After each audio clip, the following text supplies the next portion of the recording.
Sampailah pada acara inti, yaitu Mau'izatul Hasanah, yang akan disampaikan oleh beliau Abuya Kiai Haji Abdullah Kapabi Mahrus. Kepada beliau waktu dan tempat dipersilakan. Assalamualaikum warahmatullahi wabarakatuh.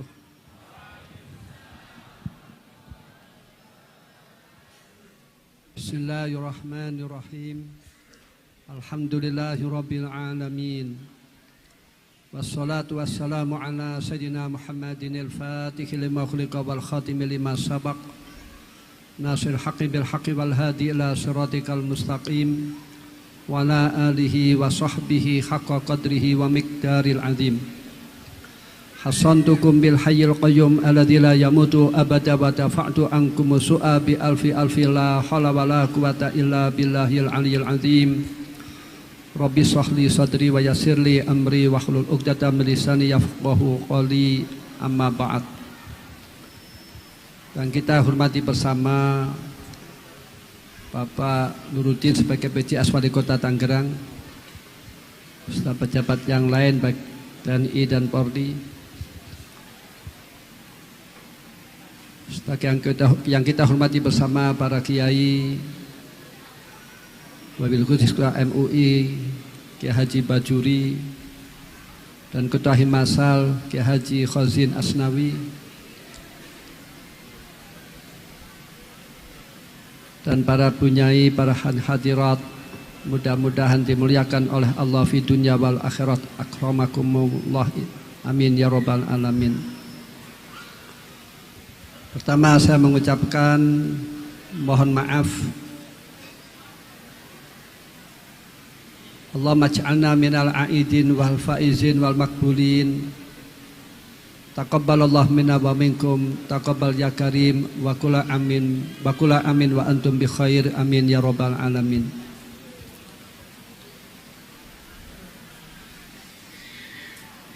Di bulan Syawal, apa yang harus kita lakukan? Apa yang kita lakukan? Sebaiknya kita melakukan apa di bulan Syawal supaya muqtadul hal. Di bulan Syawal kita berkesempatan menyambung silaturahim.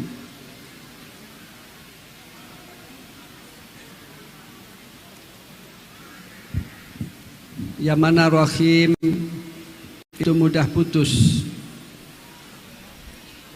Rahim mudah putus.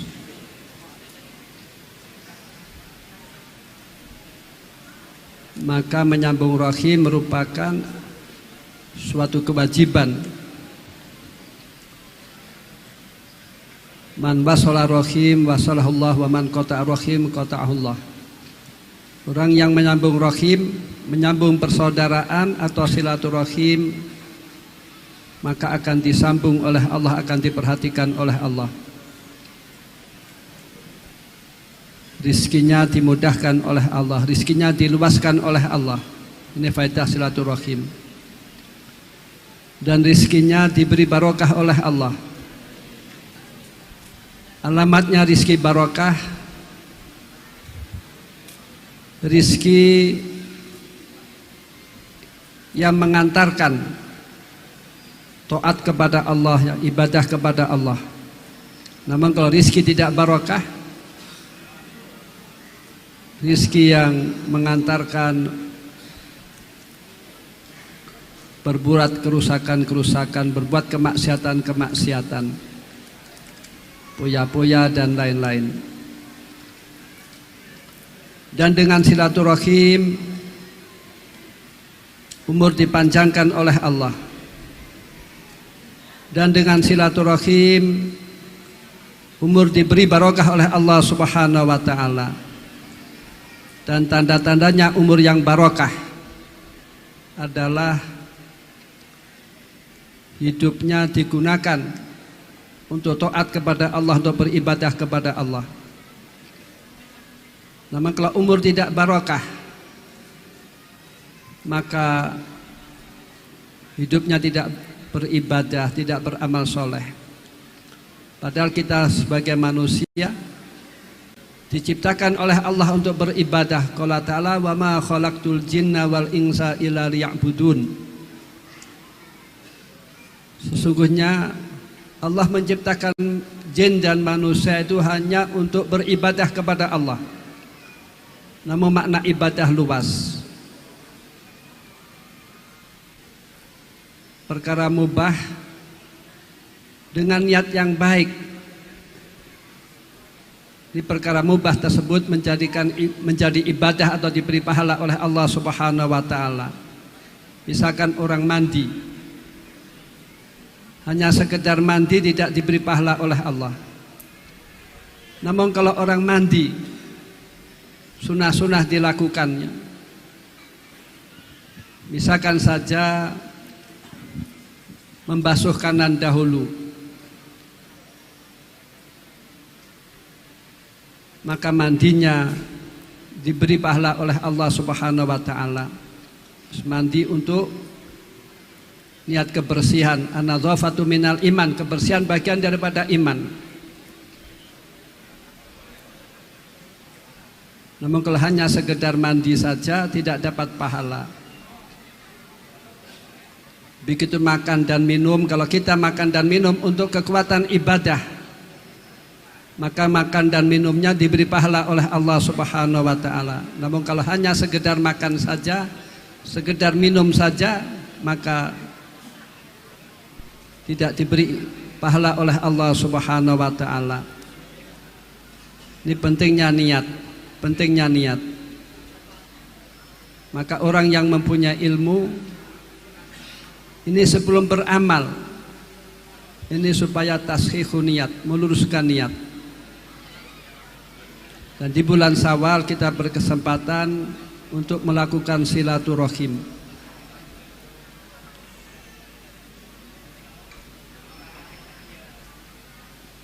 Ayyuhal hudur rahimakumullah. Tujuan puasa yang paling penting adalah takwa kepada Allah Subhanahu wa taala, la'allakum tattaqun.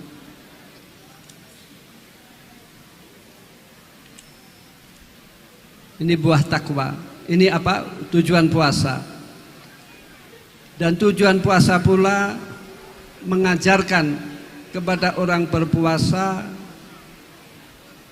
memasuki di makom muraqabah. Itu makom yang merasa dilihat oleh Allah.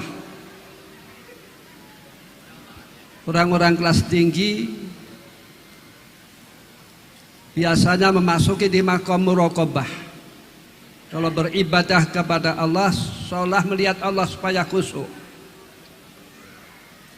Dan dia merasa dilihat oleh Allah, merasa dimonitor oleh Allah, sehingga dia hadir di perintah-perintah Allah. Maka kami harapkan ya, alumni Pondok Pesantren Lirboyo supaya meramaikan masjid, syiar-syiar Islam diramaikan. Sebab siapa lagi kalau yang meramaikan itu bukan orang pesantren. Jamaah di masjid diperhatikan, kegiatan-kegiatan pengajian diperhatikan. Pernah saya di suatu daerah, ini agak ngenes ya, prihatin. Di masjid orang-orang awam perhatian dengan sholat jamaah di masjid, sholat subuh jamaah di masjid. Nah, Santri Lirboyo itu sementara subuh mungkin sudah sholat terus tidur, atau subuhnya qadhaan lillahi ta'ala, nggak paham saya. Yang jelas nggak hadir di masjid. Ini kan memprihatinkan. Maka al-maghfurlah orang tua saya Ki Haji Ma'ruf Salim mengatakan, silahkan dari Lirboyo dibawa semuanya, kecuali yang jangan dibawa satu saja, yaitu kalau subuh jangan bangkong.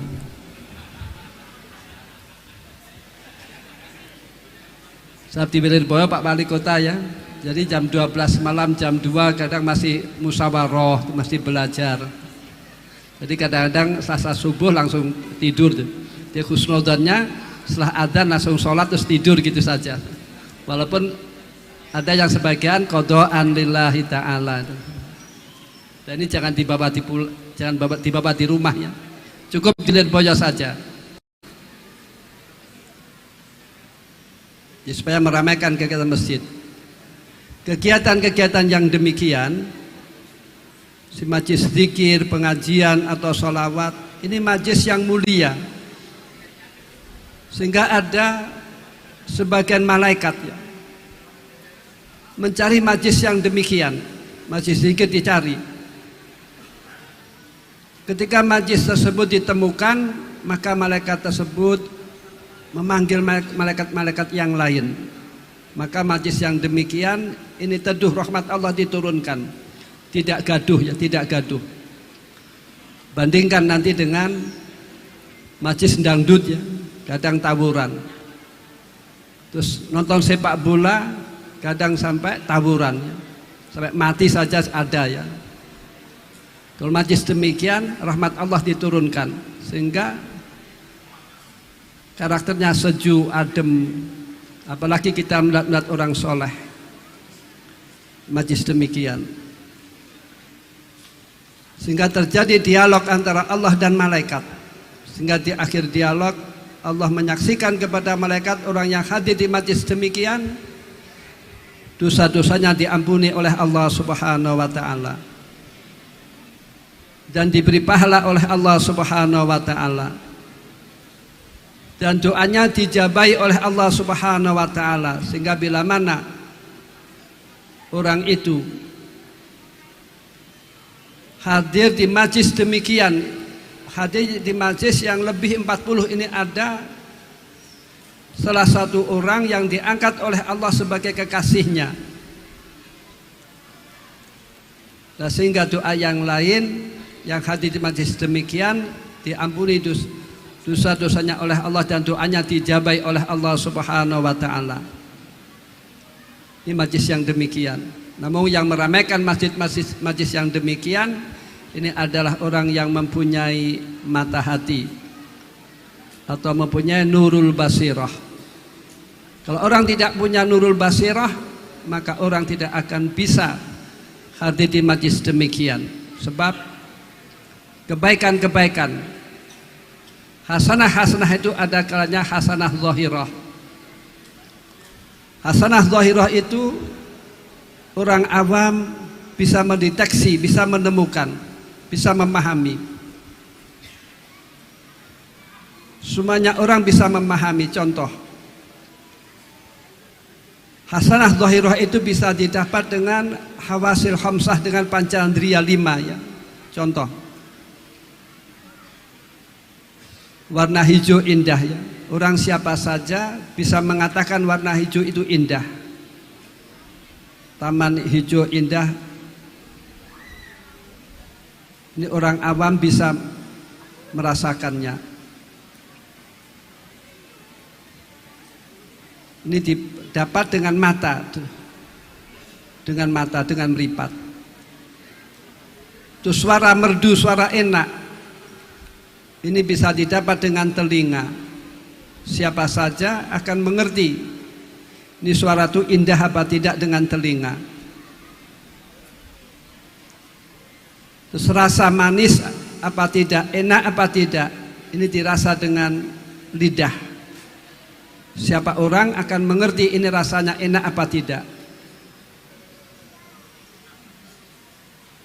Keempat yaitu bau, ini bau itu enak apa tidak didapat dengan hidung.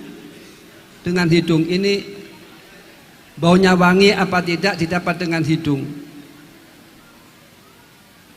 Terus kelima, perkara itu halus apa tidak ini didapat dengan telapaan, dengan diraba. Namun ada hasanah al-batinah, ini yang bisa mendapatkan atau bisa menemukan, yaitu orang yang mempunyai nurul basirah, orang yang mempunyai mata hati. Ini biasanya Orang bisa mendapatkan nurul basirah kalau dia mempunyai ilmu agama, kalau dia dididik di pesantren. Contohnya, kita tidak bisa melihat Allah, namun kita mau tidak mau kita akan yakin tentang keberadaan Allah. Kita harus mahabbah kepada Allah, kita harus cinta kepada Allah. Kita tidak pernah melihat Rasulullah sallallahu alaihi wasallam, namun mau tidak mau kita harus mencintai Rasulullah. Kita misalkan saja tidak tahu, tidak pernah melihat seperti sahabat atau imam-imam atau aulia-aulia atau ulama-ulama, namun hati kita mahabbah kepada orang soleh, mahabbah kepada ulama. Misalkan saja ada orang soleh, ada kiai walaupun sudah tua, terus kita mahabbah kepada kiai tersebut, ini karena kita mempunyai nurul basirah. Kalau tidak mempunyai nurul basirah, maka sulit orang akan mencintai demikian. Terus kita misalkan saja mencintai makom-makom aulia atau ulama di kuburan. Ini kalau tidak punya nurul basirah, maka kita tidak mungkin bisa mendapat, kita tidak mungkin bisa mahabbah kepada wali-wali yang di kuburan. Ini tentu didapat dengan nurul basirah. Inilah merupakan ajaran-ajaran pesantren yang paling penting, yaitu mempunyai nurul basirah atau punya akal untuk mendeteksi perkara itu baik atau buruk. Ini harus akal atau nurul basirah. Al-ulum kasirah, ya, ilmu itu luas. Namun ilmu yang paling penting adalah 3. Satu, al-ilmu alladzi yusakhihu al-amal wal muamalah wa ta'at, ya, wal ibadah wa ghairu dzalik. Ilmu yang penting 3. Satu, ilmu yang meluruskan bagaimana taat kepada Allah supaya benar, muamalahnya benar, dalam muasarah benar, dalam tetanggaan benar, dalam jual beli benar, wudunya benar misalkan, ya. Sebab kadang-kadang orang terjadi ya wudu tidak benar. Misalkan saja, maaf, kadang masih banyak make upnya terus langsung wudu, ya. Ini kan tidak sah. Make upnya harus dibersihkan dulu. Maka ada cerita, ya, ada penjual make up. Kata penjualnya, "Bu, make up ini baik. Make up ini kena air tidak apa-apa, tidak akan hilang." Nah, berhubung yang ditawari itu orang pesantren, justru yang saya cari make up yang kena air itu hilang supaya bisa untuk wudu, supaya wudunya sah. Terus adus jinabatnya sah, ya. Adus jinabat harus dodok, basuh kubul dan dubur. Ini ilmu syariat, yang mana ilmu demikian yaitu dipelajari hukumnya fardul ain. Qala Rasulullah sallallahu alaihi wasallam, talabul ilmi faridatun ala kulli muslim wal muslimat. Mencari ilmu oleh Allah sangat difardukan bagi tiap-tiap orang Islam dan wanita Islam, supaya ibadahnya sah, sholatnya sah, wudunya sah. Ini fardul ain. Namun ada ilmu yang dipelajari hukumnya fardul kifayah untuk kemaslahatan orang banyak. Misalkan ilmu kedokteran, ini fardul kifayah.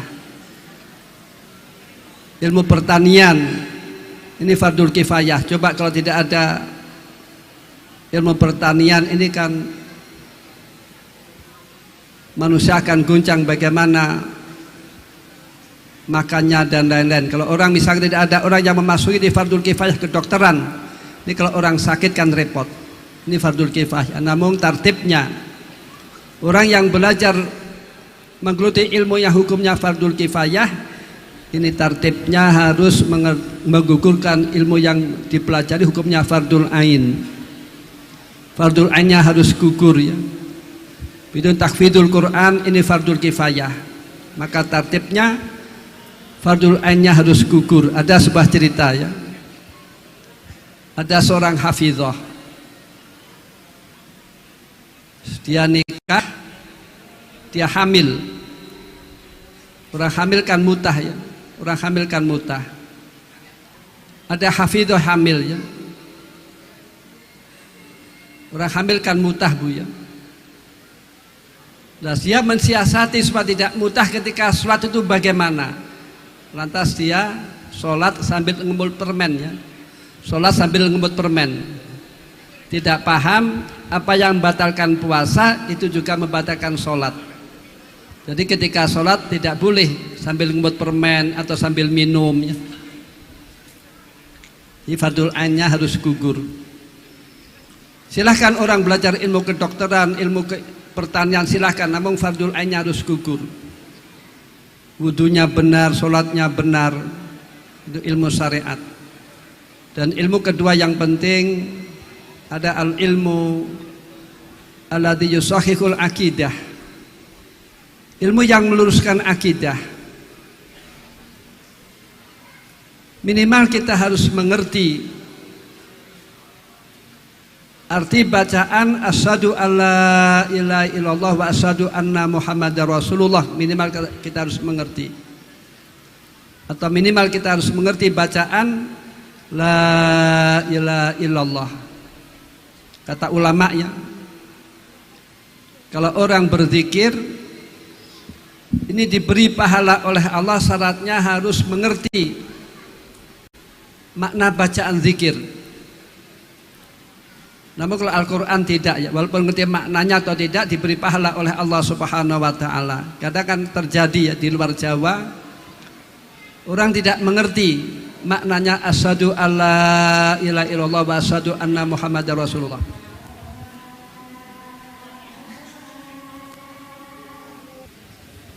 Ya, saya hormati Ki Haji. Saya cap siapa? Lupa saya. Ya, selamat jalan. Mudah-mudahan sukses itu Kanwil Jakarta ya, DKI ya.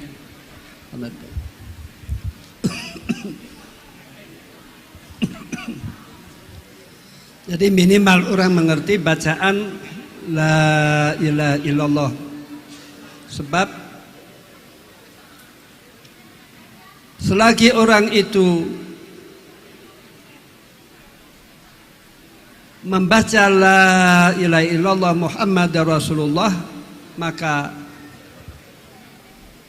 orang tersebut akan dimasukkan di surganya Allah. Jadi ilmu tauhid itu arahnya untuk menuju surganya Allah. Itu ilmu tauhid. Kemarin saya di luar Jawa ya. Di luar Jawa. Ada alumni dari Boja sudah ustadz ya. Ini dinikahkan oleh naib.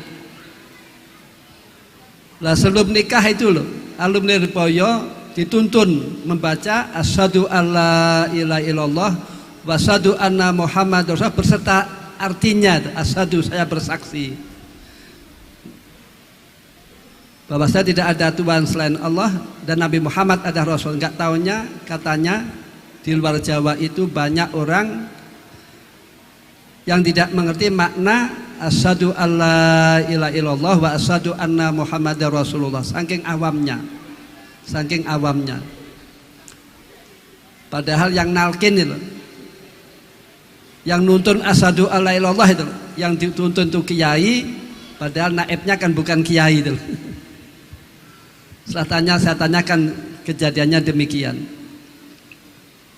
Selagi orang itu membaca la ilaha illallah akhirnya masuk surga. Allah mathilna jannah, amin ya rabbal alamin. Nanti tentu ilmu tauhid luas.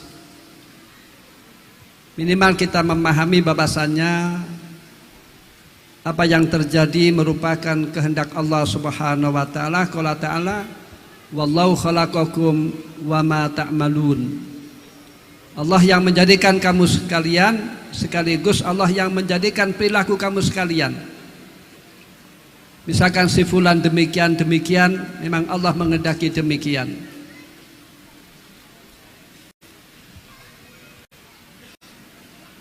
Sehingga ada ya cerita Ibrahim ibnu Adham, beliau wali besar, beliau putra mahkota, calon raja namun ditinggalkan. Beliau ketika ditanya oleh orang mana keramaian, maka ditunjukkan oleh Ibrahim ibnu Adham yaitu suatu tempat. Nah yang tanya tadi ke situ, ke tempat tersebut nggak tahunya kuburan. Lantas orang yang tanya marah. Ibrahim ibnu Adham dipukul. Ketika dipukul, apa kata Ibrahim ibnu Adham? Ghafarallah laka. Inilah orang sufi. Al-muhsin man aksana ila man asa.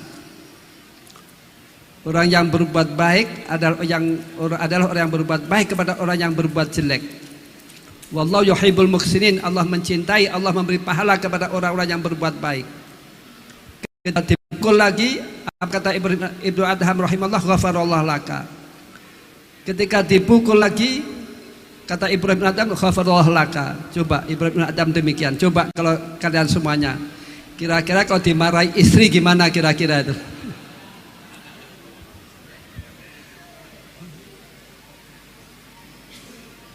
Hakikatnya Allah mengendaki demikian. Wallahu khalaqakum wa ma ta'malun.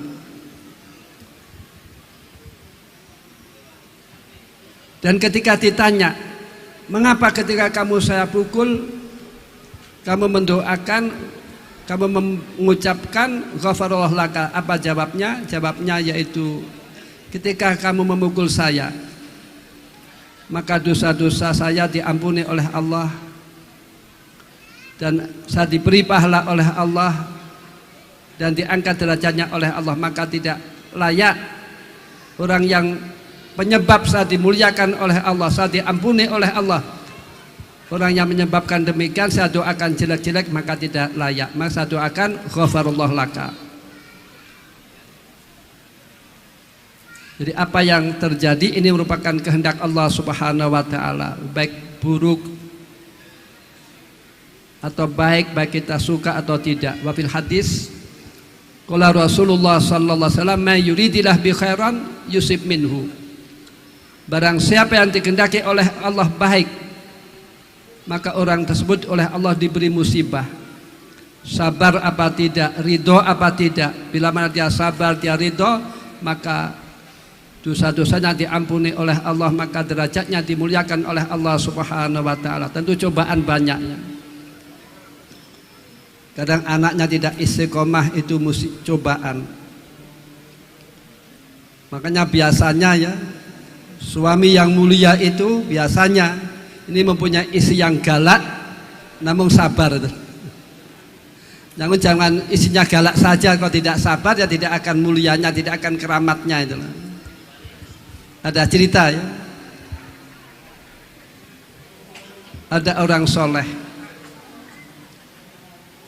Ini keramatnya tidak tanggung-tanggung ya. Kalau dia bawa barang, bawa kayu, ini langsung yang bawa itu macan. Yang bawa itu macan. Terus suatu saat dia membawa barang itu dibawa sendiri ya, dibawa sendiri, dipanggul sendiri, kesusahan kangelan, bawa sendiri. Lantas ditanya, Kiai, kenapa panjenengan demikian? Dulu panjenengan keramat. Kalau pergi-pergi yang membawa barangnya itu macan, tidak kangelan. Kalau zaman dulu kan belum ada kendaraan ya. Namun sekarang kok kangelan, bawa kayu dipanggul sendiri kangelan. Apa jawabnya? Dulu ketika dia mempunyai istri, ini galak, namun cantik ya. Galak namun cantik. Orang cantik kan galak tuh. Makanya kalau cari istri jangan cantik-cantik ya.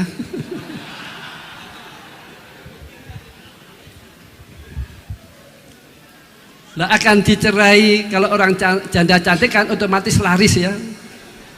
Nanti dikhawatir dinikah oleh laki-laki tidak sabar.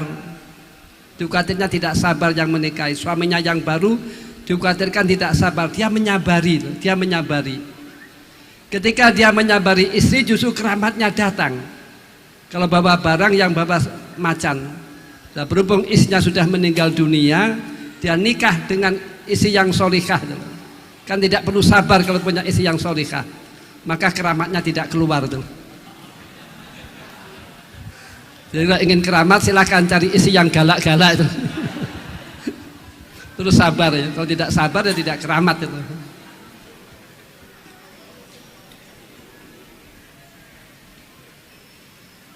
Jadi apa yang terjadi merupakan kehendak Allah Subhanahu wa taala.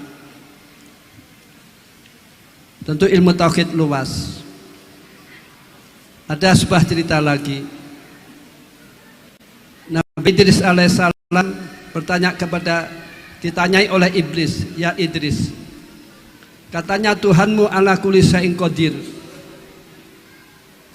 Apakah Tuhanmu mampu menjadikan dunia di cangkrang telur ya?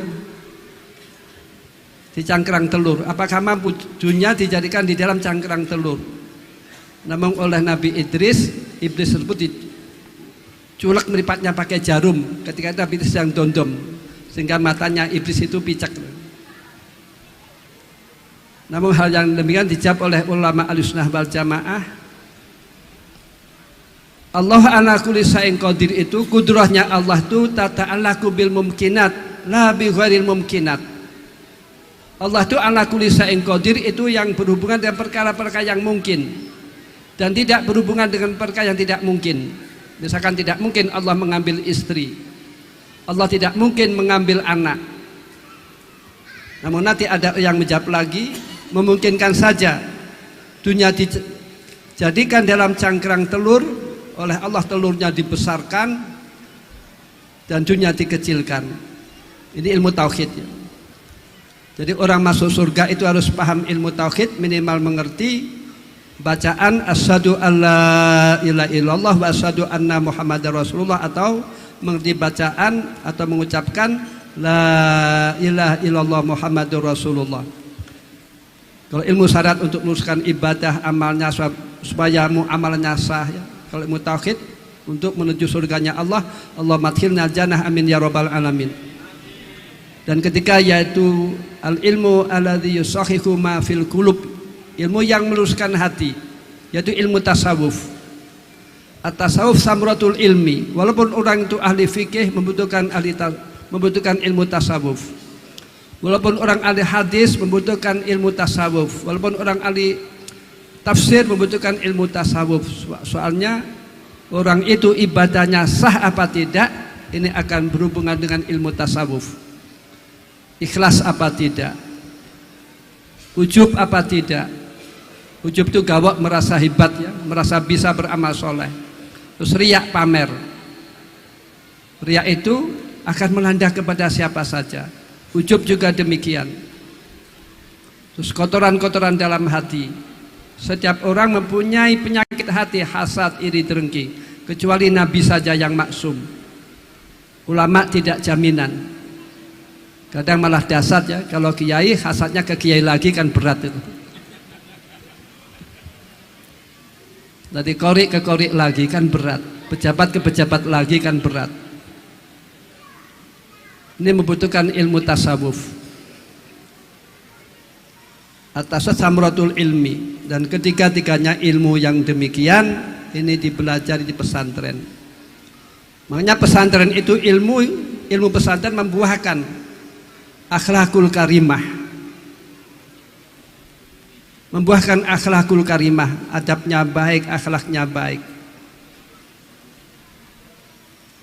Qala Rasulullah sallallahu alaihi wasallam, innama bu'istu li utamima makarimal akhlak. Saya diutus oleh Allah untuk menyempurnakan akhlak. Dalam membina rumah tangga, bagaimana dengan akhlakul karimah, menghargai istri ya. Dalam tetanggan demikian. Dalam muasyarah demikian, kumpul dengan masyarakat demikian. dalam tetanggan demikian, dalam nemoni tamu demikian. Sebab orang yang dinilai itu adalah akhlaknya. Orang bisa diterima di tengah-tengah masyarakat sebab akhlaknya. Orang membina rumah tangga pun ini dengan akhlaknya.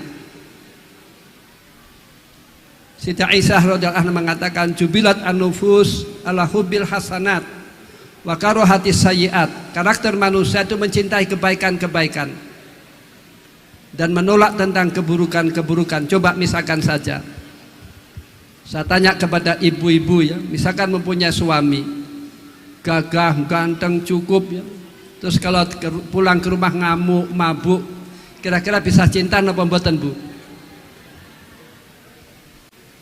Tidak jaminan ya, harta wajah tidak jaminan. Orang bisa diterima di tengah-tengah masyarakat harus dengan akhlakul karimah, dengan adab. Maka pesantren, orang pesantren harus mengedepankan adab, mengedepankan akhlak terhadap orang tua kita, terhadap guru kita. Apalagi guru kita sangat berjasa sekali bagi kita. Kita tahu Allah sebab guru kita. Kita tahu Rasulullah sebab guru kita. Kita tahu kebaikan-kebaikan sebab guru kita. Kita tahu keburukan untuk dihindari sebab guru kita. Kita bisa masuk surga sebab lantaran guru kita. Kita bisa terhindar dari neraka sebab guru kita. Maka kita sudah bersyukur dengan orang yang berbuat baik kepada kita. Ya, dengan arti orang yang berbuat baik ini dapat pahala tentu ya, dapat pahala tentu. Orang sedekah dapat pahala tentu ya, bila mana ikhlas dan yang disedekahkan halal tentu. Namun orang yang diperbuat baiki, orang yang disodakoi, ini bisa mana dia membalas dengan ucapan yang baik, mendoakan, maka dia dapat pahala. Misalkan dia disodakoi, dia mengucapkan terima kasih, mengucapkan jazakumullah khairan, ini yang orang disodakoi, ini dapat pahala, kan enak ya, dapat sodakah juga dapat pahala. Ini bermana syukur ya, bila mengucapkan kebaikan-kebaikan, jazakumullah khairan. Nah begitu pun guru-guru kita, ini jasanya luar biasa bagi kita. Kalam sufi mengatakan ridhollah fi ridhoseh. Ridhonya Allah itu dihubungkan oleh Allah dengan ridhonya guru. Kalau orang sudah diridhoi oleh Allah, maka semuanya akan dimudahkan oleh Allah Subhanahu wa ta'ala. Maka Al-Maghfurah Ki Abdul Karim ini diantara siri beliau, rahasia beliau, beliau selalu minta didoakan, mudah-mudahan mendapatkan ridhonya dari guru-gurunya, khususnya Syekhuna Al-Maghfurah Ki Khalil Bangkalan. Kalam sufi mengaridullah ridhollah fi ridhoseh. Soalnya orang tua itu guru kita, ridhollah fi ridhol waliden wa suktullah fi suktil waliden. Nah, guru berjasa bagi kita. Maka kita sudah berterima kasih, bersyukur. Kita mendoakan atau kirim Fatihah, kita menyambung dan lain-lain. Syukrul wasid wa syukrun. Menyukuri lantaran-lantaran yang berbuat baik kepada kita, ini merupakan syukur kepada Allah Subhanahu wa taala. Qala Rasulullah sallallahu alaihi wasallam, "Man lam yaskurin nas lam yaskurillah." Orang yang tidak bersyukur kepada manusia, ini namanya orang yang tidak bersyukur kepada Allah Subhanahu wa taala. Kalau orang bersyukur tentu akan ditambah nikmat oleh Allah. La in syakartum la azidannakum wa la in kafartum inna adzabi lasadid. Kalau orang itu bersyukur, oleh Allah ditambah kenikmatan-kenikmatan. Namun kalau orang itu mengkufuri, tidak mensyukuri, nikmat tidak disyukuri, digunakan yang tidak, maka akan diancam oleh Allah dengan azabnya.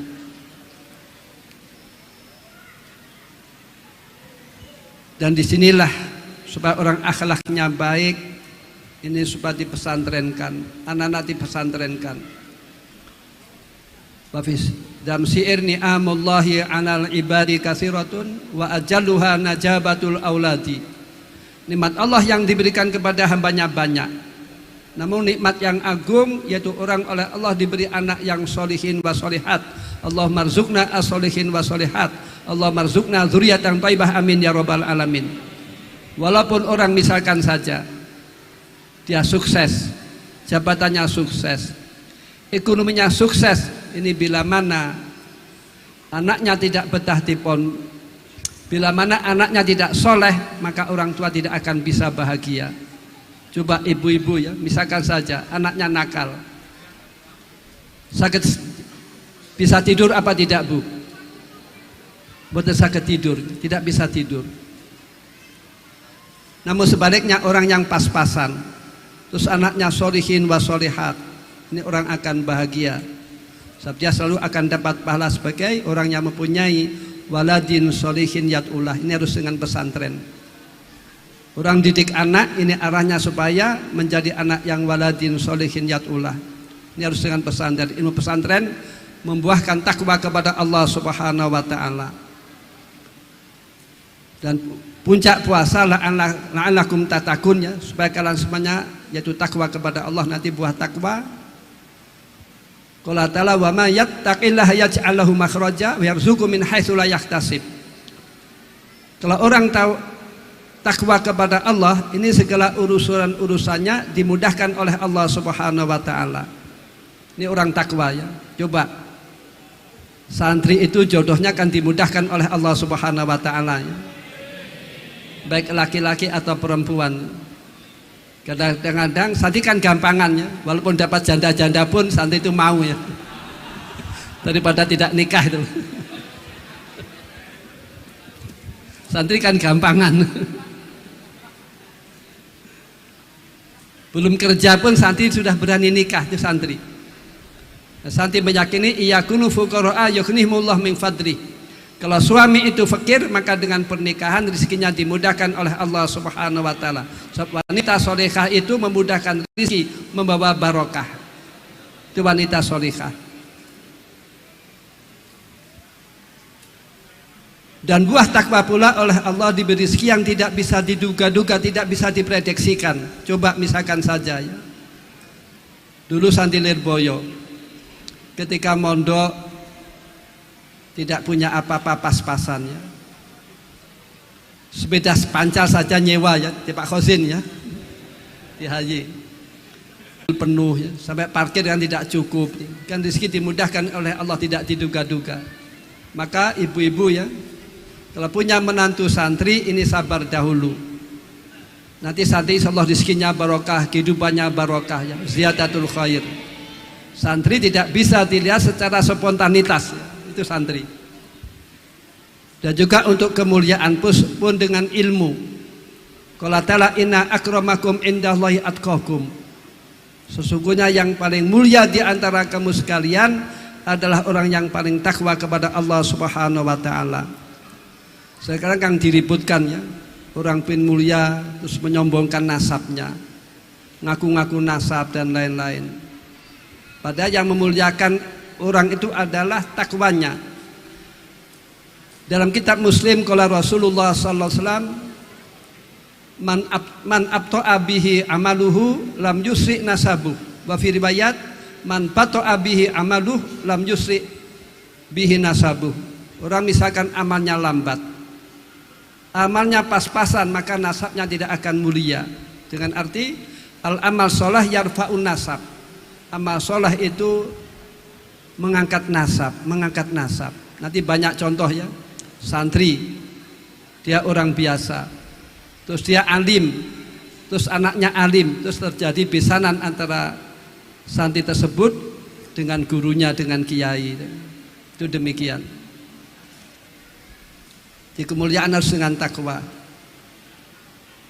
Dan surga pun didapat dengan takwa. Al jannatu liman ittaqa atau uiddat lil muttaqin. Surga itu diperuntukkan oleh Allah bagi orang yang takwa. Jadi artinya kalau orang itu ingin bahagia di dunia dan di akhirat, ini harus dengan takwa. Dan orang itu bisa takwa kalau dia belajar di pesantren. Coba kita angan-angan, di luar pesantren pergaulan bebas merajalela, narkoba merajalela, minuman keras merajalela. Dengan logika lagi ya, setiap orang kan punya persoalan. Setiap orang punya persoalan.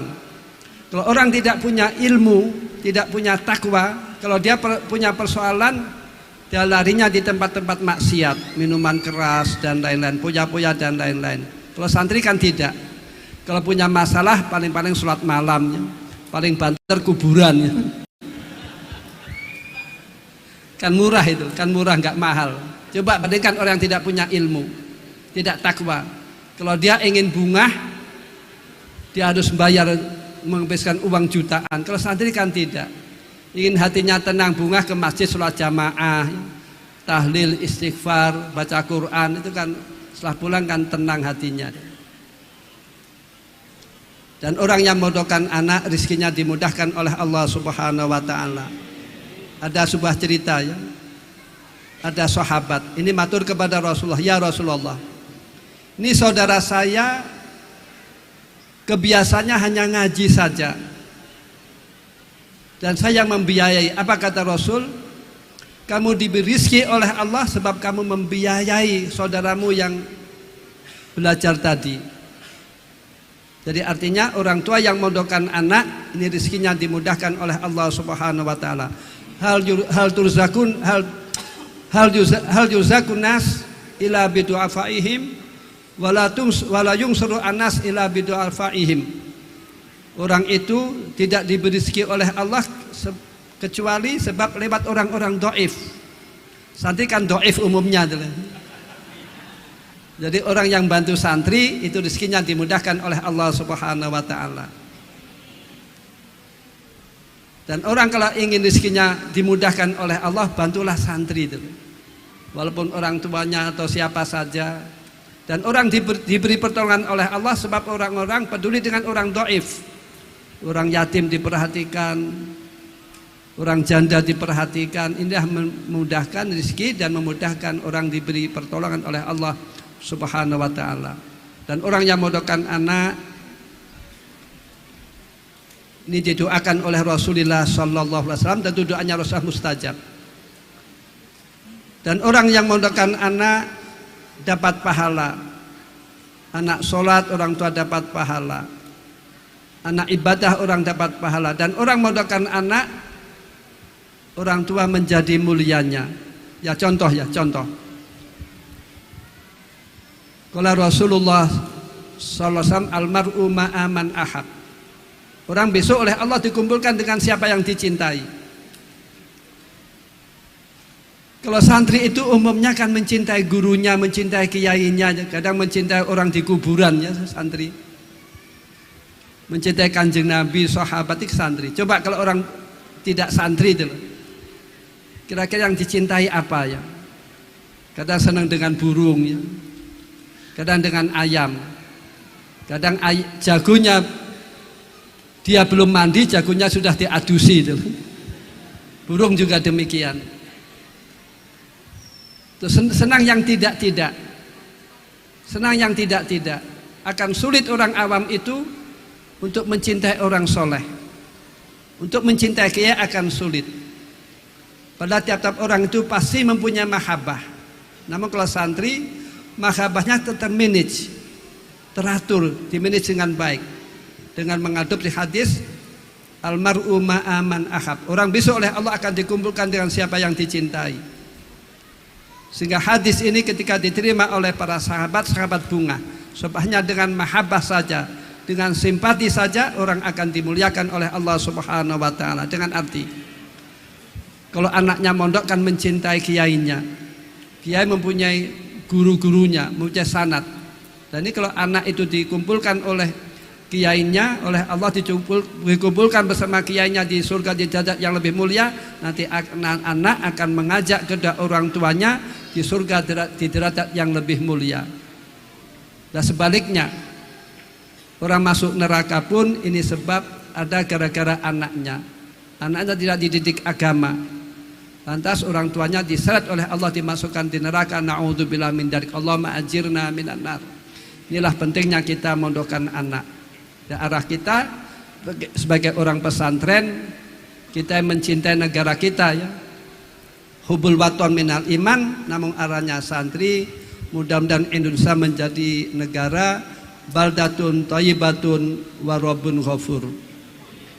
Negara yang damai, yang indah, subur makmur, dan Allah mengampuni rakyat Indonesia. Ini arah kita.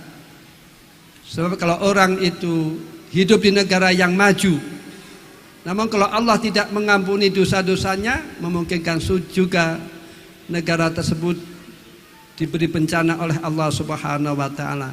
Jadi konsep hubul waton santri yaitu mengarah baldatun thayyibatun warabun ghafur, negara maju, makmur, namun Allah mengampuni dosa-dosanya kepada rakyat Indonesia. Itulah yang disampaikan. Kurangnya mohon maaf. Al-afu minkum ihdinas shiratal mustaqim. Saya kami ucapkan kepada pemerintahan Tangerang ya, Bapak Kota Tangerang, wabil khusus Ketua MUI Kiai Haji Bajuri, Bapak Wali Kota dan Himasal ya, khususnya Bapak Khazin Nasuha. Mudah-mudahan kebaikan-kebaikan kalian dibalas oleh Allah. Jazakumullah khairan, amin ya rabbal alamin. Sekaligus kami titip ya pada Himasal supaya santri-santri yang sudah di rumah diajak kumpul ya di dalam habitatnya, kumpul dengan orang-orang soleh. Kita berharap kumpul dengan orang soleh, kita berharap di surga, besok kita dikumpulkan oleh Allah di surga beserta orang-orang solihin, amin ya rabbal alamin. Nanti supaya mulang mengajar ila hati Nabil Mustafa sallallahu alaihi wa minal anbiya wa minal anbiya wal mursalin ya Allah.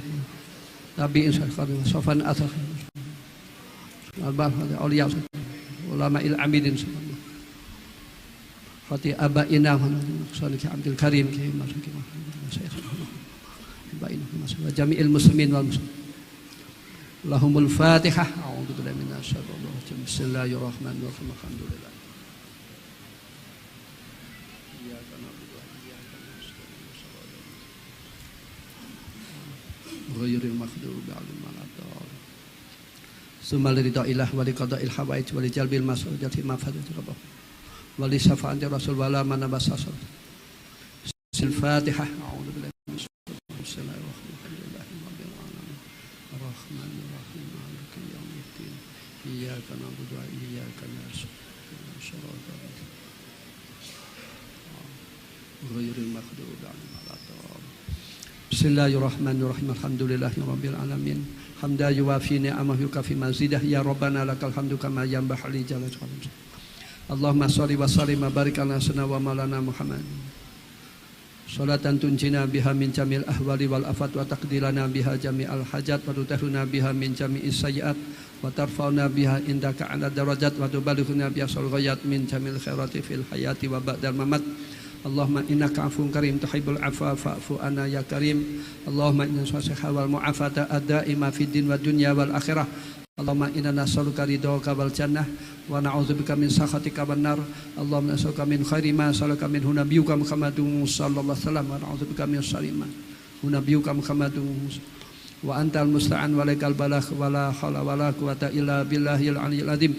Allahumma rabbana atina fid dunya hasanatan wa qina adzabannar. Rabbana hab lana min azwajina wa dhurriyyatina qurrata a'yun waj'alna lil muttaqina imama. Rabbana ighfir lana wa li ikhwanina alladzina sabaquna bil iman wa la taj'al fi qulubina ghillan lil ladzina amanu rabbana innaka ra'ufur rahim. Rabbana dzalamna anfusana wa illam taghfir lana wa tarhamna lanakunanna minal khasirin. Rabbana la tu'akhidna in nasina aw akhtana. Rabbana wa la tahmil alaina isran kama hamaltahu 'ala ladzina min qablina. Rabbana wa la tuhammilna ma la taqata lana bih wa'fu anna waghfir lana warhamna anta maulana fansurna 'alal qaumil kafirin. Rabbirhamhuma kama rabbayani shaghira.